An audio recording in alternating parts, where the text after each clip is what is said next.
Hi guys, it's Chris at Cork and Crown, back at my cider table with some more perry to try. And it's from Ross-on-Wye, and it's a bit different, this one. It's a bit different for them. First of all, the colour for a perry is pretty amazing. That is a rose, I don't think you can see that properly. That basically is, it's a rosé. That is gorgeous, isn't it? And it's made from a perry pear that I've never had before. And I had never had a beverage made from it before. It's called Worcester Black. Worcester Black, it's a culinary pear, so too hard to eat. It's only good for cooking or pressing and making into cider. What does it say on the bottle? It's only 4.7% this, which is great. Bottled May 2025. Ooh, hasn't been in bottle very long, but it's still, so it doesn't matter. It doesn't have to condition. It's ready to go as is. It's batch G12. I'll read this bit first. A pear of legend. The Worcester Black pear is thought to have been introduced to the UK by the Romans and was part of the troops' provisions at Agincourt. Didn't know the Romans fought at Agincourt. This is our first time, it says first twice, I didn't read that wrong. It's first time working with them as they're typically used for cooking. I think that was for emphasis. The perry is truly splendid, soft, light, delicate. This is as close to a pear rosé as you might ever find. Up the pears! Exclamation mark. So yeah, Worcester Black.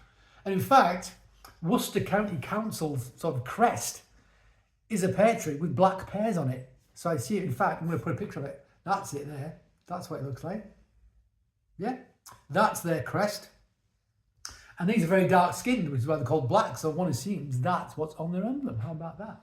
Isn't that interesting, everybody? Yes, Chris, it is. I'm glad you agree.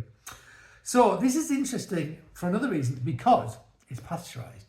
Now, Albert and Mike do not pasteurize. They've got a core range that they'll do that with, which is like forced carbonate and stuff, like they're sort of easy drinking stuff, you know. And then they've got their sort of hardcore range, which is like the dry stuff, bottle conditioned, single varieties, you know, the stuff that we usually have on the show. It's not a show, it's me with a mobile, you know, phone. It's not a show. But this is pasteurised because they've back sweetened. So it's fermented to dry with wild yeast. Then they've bottled it, back sweetened it and pasteurised it to stop it from fermenting out. So on the ingredients it says fermented pear juice, sugar, 2%, which you never see on their bottles, trace sulfites. So that's interesting, isn't it? Very interesting. And the colour's gorgeous. I mean, I want to drink this. You eat things with your eyes first. I'm devouring this with my eyes because it looks gorgeous. Gorgeous. Right, no hiss. I mean, there was a tiny hiss, but negligible. Yeah, there's nothing coming up bubble-wise. Pour it out. I mean, in the glass, it looks like, if you didn't tell somebody to go, oh, Provençal rosé. No, actually, Black Worcester, Harry. There it is, there's the colour. Beautiful, though. That's a gorgeous, almost got a greyish, a gris. You know, Pinot Gris, a grey Pinot. Don't know quite, it's sort of a greyness to it, which isn't really, but I know what they mean by grey. This has got a hint of that about it as well, which I like. I keep doing that like I'm a magician. Let's smell it.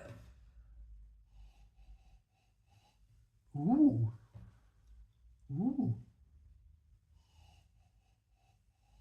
So I'm getting like, almost like a red fruits kind of thing on the nose. Yeah.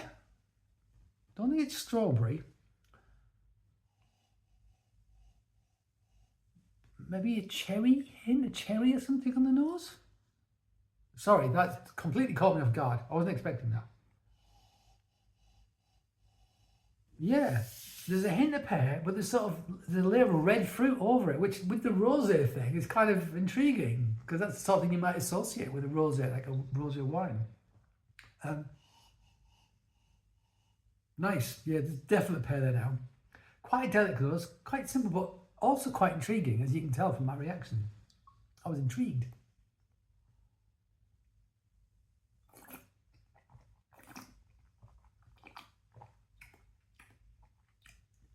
Okay.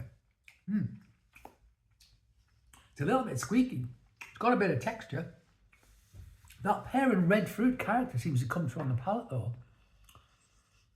I don't think it's strawberry. I'm going to have another swig. It's only 4.7.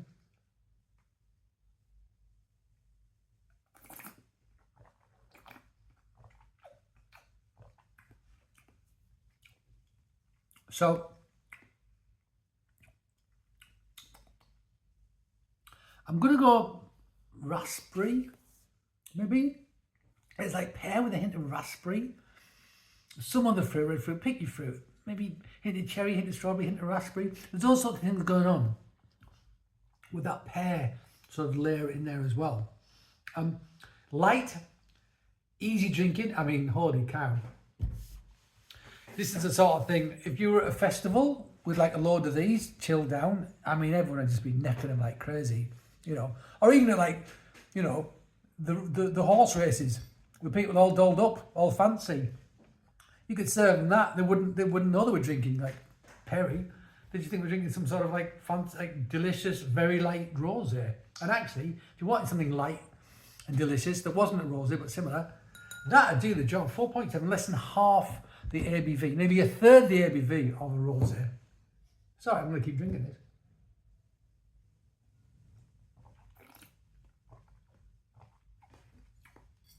Super easy. The merest hint of citrus, the merest hint of like lemon peel or something, just in the background as well. You know what? That is it super complex? No, it's not. But flipping it, there's meant to be a heat wave at some point in this country. That's what you want to be drinking, pal. 4.7%, light, easy, delish. It's like basically substitutes for a very light rosé. So if you know, low alcohol doesn't have to mean low flavour or low pleasure.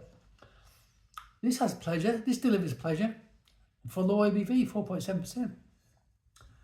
Yeah, it's interesting. I'm so pleased I got to try a Worcester Black. I'd love for them to do a standard version, for them to do a bottle conditioned version, you know, non-pasteurised, to see what happened with that. That'd be great. I've actually got another bottle I've done something similar with, of another apple that you will have heard of. No spoilers. I'm not going to tell you what it is. Watch this space. But yeah, something they've done, basically treated the same, and an apple they wouldn't normally use. So we'll be doing that very soon indeed. But I think I've got quite a lot of ciders lined up and perries. I've been doing this thing whereby I've been putting together stuff for the Great British Beer Festival, but helping put together ciders. And in doing so, you know, I've been getting ciders for camera. But in doing so, going, oh, actually, can I have some of that as well? So I've been buying stuff, throwing money away at people. Because I thought, oh, I've never had your cider. Can I actually get a case of that for myself? So I've been, you know, spending money when I should have been earning money, which is the way I roll. All right, guys, thank you for joining me at my perry table. I hope you join me again. But until that time, cheers.